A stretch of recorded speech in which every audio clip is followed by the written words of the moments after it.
I was writing a new chapter, starting with a fresh page. The crowd roared and cheered as I stepped across that stage. The dean, standing tall, shook my shaky hand and presented me with something oh so very grand. A new, sparkling coat. Pure white, what a sight, too bright to even look at, reflecting all color, the satisfaction of a crisply folded collar. Oh, white coat, the most symbolic of attire. Why can't you stay clean from the washing machine and dryer? Alarm clock snooze times 2 when I fly out that door with my bag, coffee, and hopefully matching shoes. There's nothing like that nutty dark taste, that magic potion giving me my morning grace. But gosh darn, that coffee's hot. It landed across my chest in a fat, muddy spot. What's to do but bleach and scrub? So I bleached and I scrubbed, but that sunrise salvation, late night suscitation had me pay the ultimate price. It stuck like a label advertising my advice, screaming, "Tired med student here for sacrifice." At rounds I stood, keeping up as I could, quickly jotting down the lap figures. Scribbling away throughout the day, until my attending's dismay, look up the MOA of Doxy. I click every click and I cap every cap. By the end of the long shift, when I just want to nap, I witnessed big blue blotchy splotches staining my chest pocket. Ink seeped through my clothes, steam flared from my nose, bleach and scrub. Keep clean, Co. How dare you? How dare you not stay white? I bleached and I scrubbed and used all that tri-bicep might. But the more I bleached and the more I scrubbed, those blotches grew, bleeding through every single thread. And when dry, varnished those cyan puddles into an amber muddle, a drama fighting to be told. I remember Mrs. C.G. It was your second round of chemotherapy and you were lying in your bed.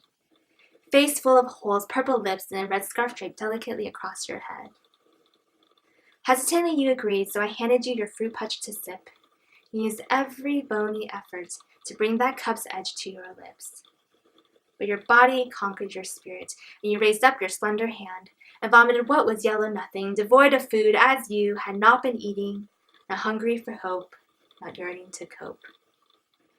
And as I raced for that pink plastic tub, I knocked over your lunch, your blanket covered in that fruit punch, my coat drowned in crimson shame. It was me to blame, that white never the same. Bleach and scrub.